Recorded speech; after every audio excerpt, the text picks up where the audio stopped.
नमस्कार सभी का ऑनलाइन क्लास में फिर से स्वागत है। अपने जीके वाले पार्ट में अगर दुर्गों की बात की जाए तो चित्तौड़ का किला जो है वो मैंने आप लोगों को पहले से करवा रखा है। इसके पश्चात आज की क्लास में अपने मेहरानगढ़ दुर्ग के बारे में पढ़ेंगे। मेहरानगढ़ दुर्ग सभी को पता है जोधपुर में है, लेकिन राजस्थान के जितने भी दुर्ग हैं उसमें महत्वपूर्ण माना जाता है मेहरानगढ़ दुर्ग को, क्योंकि टाइम्स ऑफ पत्रिका ने इसे एशिया का सर्वश्रेष्ठ दुर्ग घोषित किया था। अब मेहरानगढ़ दुर्ग में कई महत्वपूर्ण बातें हैं, जैसे इसके उपनाम पूछ लेते हैं कई दफा। उपनामों में इसमें जैसे मयूर ध्वज दुर्ग भी कहा जाता है, गढ़ चिंतामणि भी इसको कहते हैं, कालमुखी दुर्ग भी कहा जाता है। इसमें गजनी खां, शंभू बाण, धूणदानी, कड़क बिजली इत्यादि महत्वपूर्ण तोपें जो हैं वो भी इसी दुर्ग में रखी हुई हैं। इस दुर्ग का जो मुख्य दरवाजा है बाहर की तरफ जो निकलता है वो लोहापोल के नाम से जाना जाता है, जहां पर 31 हथेलियों के निशान बने हुए हैं। अन्य कई महत्वपूर्ण इमारतें भी हैं यहाँ पर, जैसे भूरे खां की मजार है। शेरशाह सूरी ने यहाँ पर एक मस्जिद बनवाई थी, शेरशाही मस्जिद भी यहीं पर बनी हुई है। यहीं पर फूल महल है, यहीं पर चौखेलाव महल बना हुआ है जो कि मालदेव ने बनवाया था। तो कई महत्वपूर्ण बातें हैं, उनको एक बार देख लेते हैं अच्छे से। अब मेहरानगढ़ का किला जो है ये मैं पहले आपको बता चुका हूं कि मोर के पंख के समान आकृति है। पहले इसको बनाकर हम देख लेते हैं एक बार। इस आकृति में बना हुआ है, मोर के पंख के समान आकृति है। इस आकृति में बना है, लगभग अपने जैसे भारत का नक्शा जो है उससे मिलता जुलता दुर्ग है।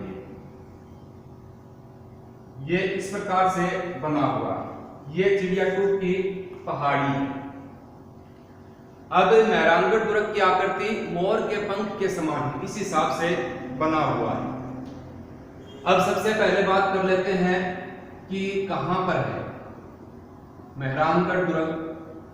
सभी को पता है जोधपुर में, गढ़ेगुर्जी जोधपुर में। ये एग्जाम में कभी पूछते हैं मेहरानगढ़ दुर्ग कहाँ है, जोधपुर में।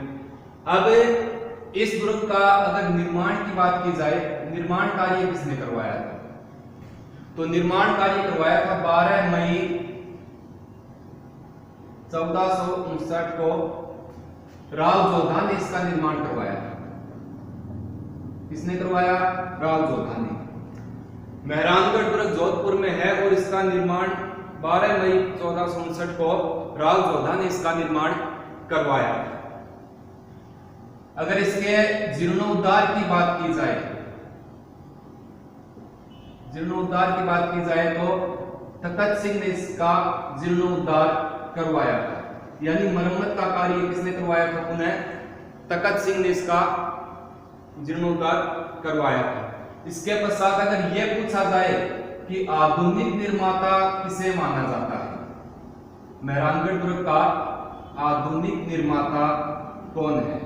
तो राव मालदेव जो है उसको मेहरानगढ़ दुर्ग का आधुनिक निर्माता माना जाता है। देखो 3 बातें हो गई हैं, ध्यान से देखना। मुख्य रूप से यही पूछते हैं कि मेहरानगढ़ दुर्ग बनवाया था 1459 में राव जोधा ने बनवाया था, इसका जीर्णोद्धार करवाया तखत सिंह ने। आधुनिक निर्माता राव मालदेव को माना जाता है। क्यों कहते हैं मालदेव को? क्योंकि इसके जो बाहर का परकोटा है उसका जो कार्य था वो मालदेव के समय हुआ था, बाहरी परकोटे का कार्य, इसलिए आधुनिक निर्माता मालदेव को ही माना जाता है। अब मेहरानगढ़ दुर्ग जो है, जैसे ये दुर्ग हो गया अपने, ये किस पहाड़ी पर बना हुआ है? जैसे इसका दरवाजा आएगा, बाद में इसको देखेंगे। ये बना है चिड़ियाटूप की पहाड़ी पर, चिड़ियाटूप की पहाड़ी पर बना हुआ है। ठीक बात है, चिड़ियाटूप पहाड़ी पर बना हुआ है। इस दुर्ग की नींव जो है वो करणी माता के हाथों रखी गई थी। करणी माता के हाथों इस दुर्ग की नींव रखी गई थी, मेहरानगढ़ दुर्ग की। अब यह मत सोचना कि करणी माता का मंदिर तो देशनोक बीकानेर में है, यहां कैसे आई? मूल निवासी तो यहीं की है।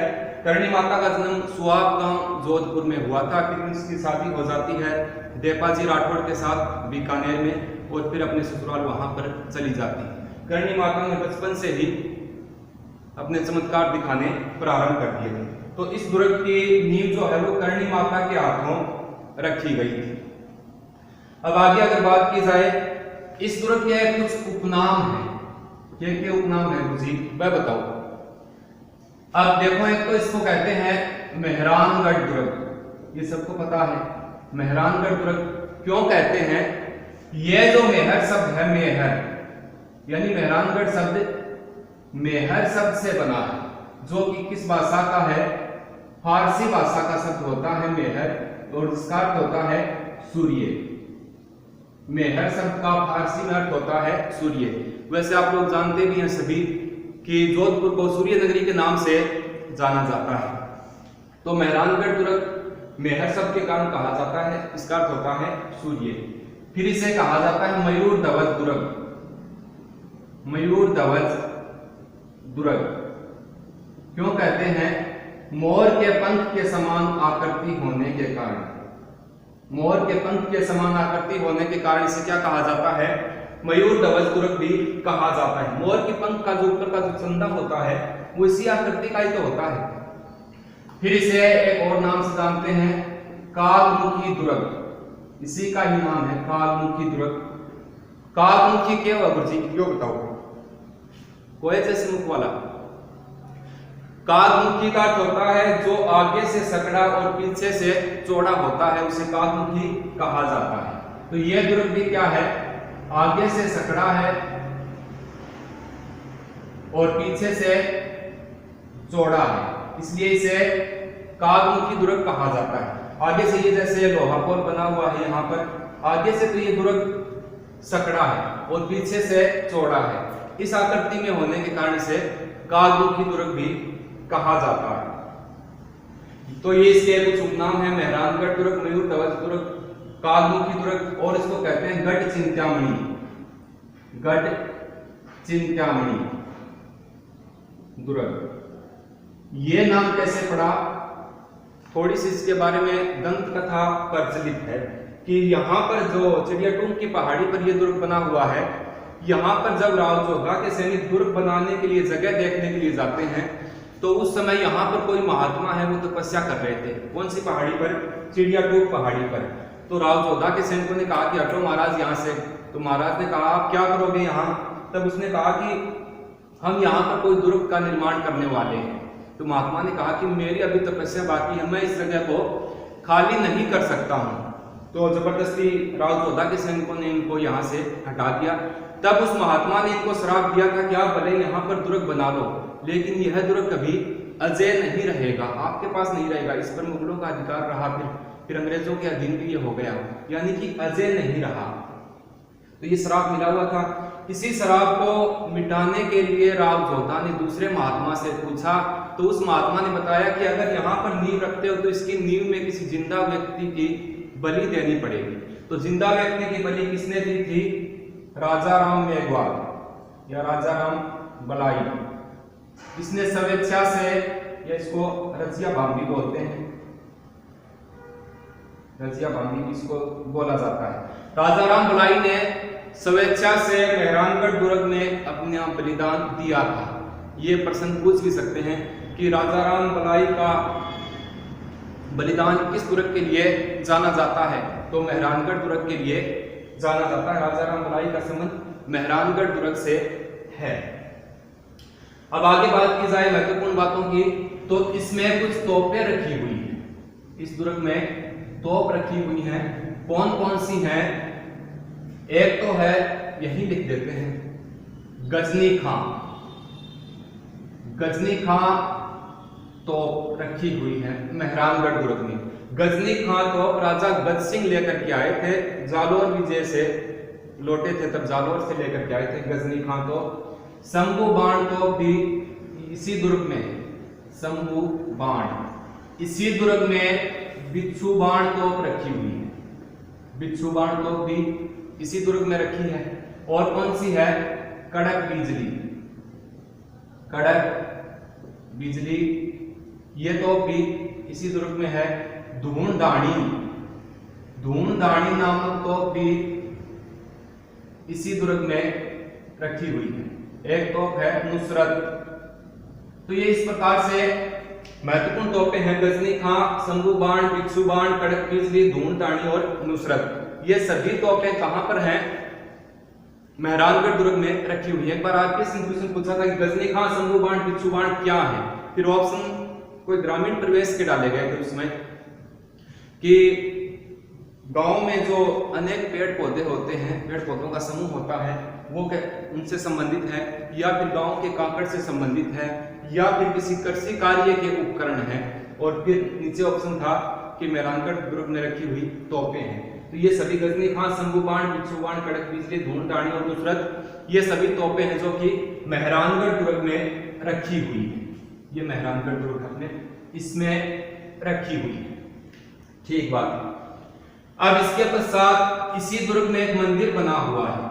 कौन सा मंदिर है आप लोग जानते भी होंगे। एक मंदिर बना है और ये मंदिर है कालका माता, चामुंडा माता का मंदिर। चामुंडा माता का प्रसिद्ध मंदिर बना हुआ है। किस दुर्ग में है? मेहरानगढ़ दुर्ग में चामुंडा माता का प्रसिद्ध मंदिर बना हुआ है। इसी दुर्ग में 2008 में मंदिर की छत गिर जाने के कारण भगदड़ हुई थी। भगदड़ में हजारों श्रद्धालु मारे गए थे और इसकी भगदड़ की जांच हेतु, इस घटना की जांच हेतु जसराज चोपड़ा कमेटी गठित की गई थी। ये 2008 की बात है, उस समय ये चर्चा में रहा था। राजस्थान में सबसे बड़ा चामुंडा माता का मंदिर इसी दुर्ग में बना हुआ है। इसी दुर्ग में एक और मंदिर है छोटा, वो किसका है? प्रसिद्ध मंदिर बना हुआ है, ये है नागनेची माता का मंदिर। नागनेची माता का मंदिर बना हुआ है। कहां पर है? मेहरानगढ़ दुर्ग में। एक तो चामुंडा माता का मंदिर है और नागनेची माता। नागनेची माता जोधपुर के राठौड़ वंश की कुल देवी है, याद रखना। बीकानेर के राठौड़ वंश की कुल देवी करणी माता को माना जाता है।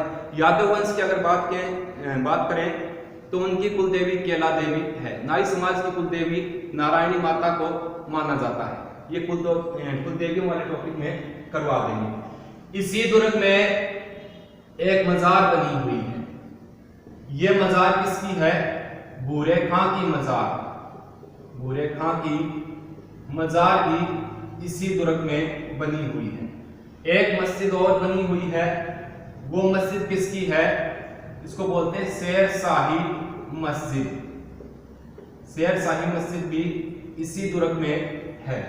इसी दुर्ग में यहाँ पर एक महल बना हुआ है, बड़ा महल है वो, उसमें खिड़कियां भी लगी हैं काफी। इसको महल को बोलते हैं चोखेलाव महल। चोखेलाव तालाब भी है और चोखेलाव महल भी है। इसका निर्माण मालदेव ने करवाया था। किसने करवाया था? मालदेव ने। एक बार पुनः देखो, ये सभी तोपें जो हैं ये मेहरानगढ़ दुर्ग में हैं। इसी दुर्ग में चामुंडा माता का प्रसिद्ध मंदिर बना हुआ है, जिसमें 2008 में भगदड़ मचने के कारण काफी हजारों श्रद्धालु मारे गए थे, जिसकी जांच हेतु जसराज कमेटी गठित की गई थी। इसी दुर्ग में एक और माता का मंदिर है, नागनेची माता। नागनेची माता जोधपुर के राठौड़ वंश की कुल देवी मानी जाती है। भूरे खां की मजार भी इसी दुर्ग में है। इसी दुर्ग में शेरशाह सूरी ने मस्जिद बनवाई थी, जो शेर शाही मस्जिद के नाम से जानी जाती है। अलाउद्दीन की मस्जिद जो है वो जालोर किले में बनी हुई है। रजिया सुल्तान की मस्जिद कहाँ है? बड़ा कुआ टोंक में। हाँ, अब इसी दुर्ग में फूल महल बना हुआ है। फूल महल। इसी दुर्ग में पुस्तक प्रकाश संग्रहालय बना हुआ है। पुस्तक प्रकाश संग्रहालय भी इसी दुर्ग में बना हुआ है। इसी दुर्ग में एक यहाँ पर चौकी बनी है, जिसे श्रृंगार चौकी नाम दिया गया है। एक चौकी बना रखी है जिसे श्रृंगार चौकी कहा जाता है। या क्या काम आती है या चौकी? ये श्रृंगार चौकी जो है, इस पर जोधपुर के राठौड़ वंश में जो भी शासक बनता उसका राज तिलक होता था। राज तिलक होता था श्रृंगार चौकी पे, समझ गए? और श्रृंगार चौरी जो है वो चित्तौड़ किले में बनी हुई है। श्रृंगार चौरी, ये श्रृंगार चौकी है किसने बनवाई थी? तखत सिंह ने बनवाई थी। श्रृंगार चौकी तखत सिंह ने बनवाई थी। अब इस दुर्ग के बारे में देखो, ये लोहापोल बोला जाता है। इस दुर्ग का मुख्य दरवाजा लोहापोल कहलाता है। यहाँ पर क्या प्रसिद्ध है? 31 हथेलियों के निशान बने हुए हैं। 31 हथेलियों के निशान यहाँ पर बने हैं। कहाँ पर? लोहापोल में। याद रखना, मेहरानगढ़ दुर्ग का मुख्य दरवाजा जो है वो लोहापोल के नाम से जाना जाता है, और वो इसलिए प्रसिद्ध है, वहां पर 31 हथेलियों के निशान जो हैं बने हुए हैं। यहाँ पर कोई साका वगैरह तो हुआ नहीं, क्योंकि यहाँ के शासकों ने मुगलों की अधीनता स्वीकार कर ली, फिर अंग्रेजों की अधीनता स्वीकार कर ली थी। मोटा राजा उदय सिंह में मारवाड़ का प्रथम शासक था, जिसने अकबर से अपनी पुत्री की शादी, यानी मुगलों से वैवाहिक संबंध स्थापित करने वाला प्रथम शासक मारवाड़ की ओर से देखें तो मोटा राजा उदय सिंह था। अब इस दुर्ग के यहाँ पर काफी खिड़कियां लगी हुई हैं, झरोखे बने हुए हैं। अब इन झरोखों को देख करके किसने कहा था? कर्नल जेम्स टोड ने एक बात कही थी। क्या बात कही थी? कि राव जोधा के, मैं लिख देता हूं, राव जोधा के पुत्र या राव जोधा के बेटे इस दुर्ग की खिड़कियों से देखकर ही, इस दुर्ग की खिड़कियों से देखकर ही अपनी हुकूमत चलाएंगे, अपनी हुकूमत चला लेंगे। ये किसने कहा है? कर्नल जेम्स टोड ने कहा है। पुनः देखो एक बार, ये जो आप देख रहे हैं मेहरानगढ़ दुर्ग, इसमें अनेक खिड़कियां लगी हुई हैं। जो ये चौकेला महल बना हुआ है ऊपर की ओर है, ये यहाँ पर काफी खिड़कियां हैं। अब कर्नल जेम्स टोड ने एक बात कही है, ये बात इसने अपनी पुस्तक the annuls of antiquity Rajasthan में ऐसा लिखा है कर्नल जेम्स टोड ने, कि राव जोधा के जो पुत्र होंगे या राव जोधा के बेटे इस दुर्ग में बनी खिड़कियों से देखकर ही अपनी हुकूमत चला लिया करेंगे। क्योंकि ये जो बसा हुआ है जोधपुर, तो यहाँ बस गया नीचे, और मेहरानगढ़ दुर्ग चिड़ियाटूप की पहाड़ी पर है। यानी मेहरानगढ़ दुर्ग से देखें तो पूरा जोधपुर जो है वो दिखता है, और पूरे जोधपुर से देखें तो मेहरानगढ़ खड़ा दिखता है। तो ये बात है, तो यहां से वो चला रहे हैं। अब एक अंग्रेजी पत्रकार थे रुडयार्ड किपलिंग, दिख रहा है क्या ऊपर? दिख नहीं रहा, नीचे लिखना पड़ेगा। एक अंग्रेजी पत्रकार थे, क्या नाम था? Rudyard Kipling. इसने इस दुर्ग के बारे में एक कथन कहा है। क्या कहा है? रुडयार्ड किपलिंग ने कहा है कि ये जो दुर्ग है, ये दुर्ग बनाना मनुष्य के बस की बात नहीं है, यह परियों, फरिश्तों या देवताओं का काम हो सकता है। ऐसा कहने वाले कौन है? रुडयार्ड किपलिंग है। पुनः सुनो, इस दुर्ग के बारे में दो कथन प्रचलित हैं। एक तो कर्नल जेम्स टोड ने कहा है कि इस दुर्ग की खिड़कियों से देखकर ही राव जोधा के बेटे अपनी हुकूमत चला लेंगे। दूसरा अंग्रेजी पत्रकार था रुडयार्ड किपलिंग, इसने कहा है कि यह दुर्ग जो है ये मनुष्य के बस की बात नहीं है, यह दुर्ग परियों, फरिश्तों या देवताओं द्वारा निर्मित है। तो ये बात, दो कथन है इसके संदर्भ में, ये दोनों कथन मैंने आपको बता दिए।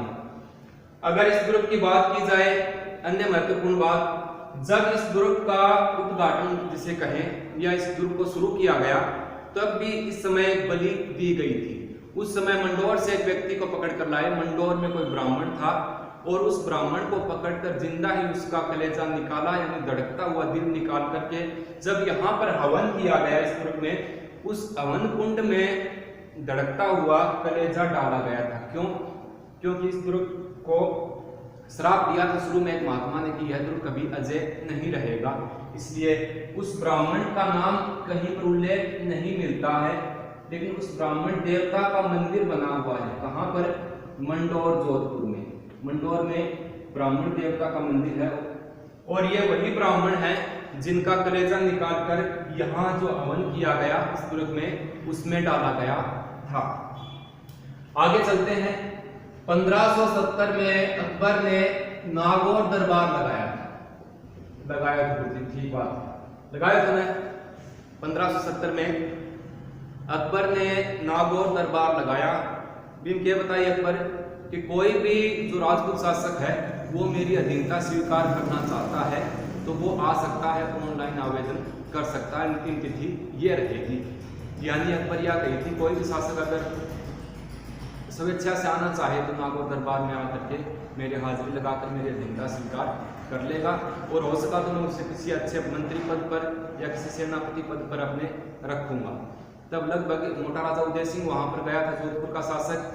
रावचंद्र सेन ने अधीनता स्वीकार नहीं की, इसलिए रावचंद्र सेन को महाराणा प्रताप का अग्रगामी कहा जाता है। ऐसा माना जाता है कि रावचंद्र सेन भटक गयो तो अधीनता स्वीकार क्यों नहीं की? क्योंकि रावचंद्र सेन वहां पर गया तो पहले से ही वहां पर उसके परिवार के सदस्य बैठे हुए थे। उसका भाई मोटा राजा उदय सिंह वहां पर बैठा था। उसने सोचा कि यहाँ तो अपने वाले बैठे हैं सारे, कोई फायदा नहीं, वहां से वापस निकल जाता है। फिर जब अकबर ने जोधपुर पे आक्रमण किया तो वो भाग करके कहाँ चला गया? बद्राजून जो है जालोर, वहां अपनी राजधानी बनाता है। जब अकबर ने बद्राजून पे आक्रमण किया तो रावचंद्र सेन वहां से भागकर सिवाना दुर्ग बाड़मेर में चला जाता है। जब सिवाना दुर्ग बाड़मेर पे अकबर ने आक्रमण किया तो वो सारण की पहाड़ियां बनी पाली में, वहां पर जाकर के छिप जाता है। कहने का मतलब जीवन भर भागता रहा लेकिन मुगलों की अधीनता स्वीकार नहीं की। ऐसा ही मेवाड़ का शासक रहा महाराणा प्रताप, जिसने मुगलों की अधीनता स्वीकार नहीं की थी। अब 1570 में नागौर दरबार लगाया। इस समय इस दुर्ग, ये जो दुर्ग था ये किसको सौंप दिया? फिर बीकानेर का जो शासक था राय सिंह को यहाँ का शासक नियुक्त किया था। किसने किया था? अकबर ने। अकबर ने इस दुर्ग पे अधिकार करके 1570 में नागौर दरबार के दौरान यह घोषणा की कि राय सिंह तुम यहाँ के शासक बनो, कुछ समय के लिए मैं आपको यह दुर्ग सौंपता हूं। तो ये थी महत्वपूर्ण बातें मेहरानगढ़ दुर्ग के बारे में। एक बार पुनः देखो, मेहरानगढ़ दुर्ग मोर के पंख के समान आकृति वाला है। मेहरानगढ़ दुर्ग जोधपुर में है और इसका निर्माण 12 मई 1459 को राव जोधा ने इसका निर्माण करवाया। अगर जीर्णोद्धार यानी मरम्मत की बात की जाए तो तखत सिंह ने इसका कई बार जीर्णोद्धार करवाया था। आधुनिक निर्माता राव मालदेव को माना जाता है। मेहरानगढ़ दुर्ग मेहर शब्द से बना हुआ है। ये मेहरानगढ़, मेहर फारसी भाषा का शब्द है और इसका फारसी में अर्थ होता है सूर्य, इसलिए जोधपुर को सूर्य नगरी भी कहा जाता है। जोधपुर को जोधाना भी बोलते हैं।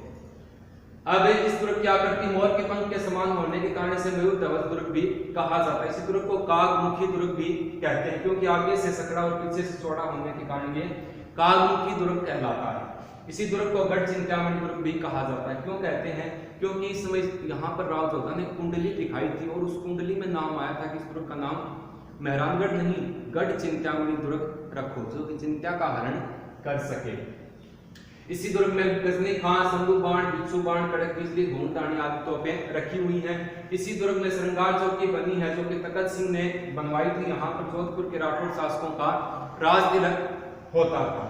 इस दुर्ग का जब निर्माण कार्य प्रारंभ हुआ तो इसकी नींव में राजाराम बलाई ने स्वेच्छा से अपना बलिदान दिया गया था, जो कि इतिहास में जाना जाता है। इसका नाम प्रसिद्ध था, इसी को रजिया भाभी कहा जाता है। इस दुर्ग की नींव करणी माता के हाथों रखी गई थी चिड़िया टूप की पहाड़ी पर। इसी दुर्ग में चामुंडा माता का मंदिर बना हुआ है। इसी दुर्ग में नागनेची माता का मंदिर है। भूरे खां की मजार भी यहीं पर बनी है। शेर शाही मस्जिद है, फूल महल है और पुस्तक प्रकाश संग्रहालय भी यहाँ पर बना हुआ है। ये पूछना कि फतेह प्रकाश संग्रहालय कहाँ है, तो फतेह प्रकाश संग्रहालय चित्तौड़ किले में बना हुआ है, याद रखना। अब इस दुर्ग के बारे में, इस दुर्ग में चौकिला महल जो कि मालदेव ने बनवाया था, इसमें काफी खिड़कियां लगी हुई हैं।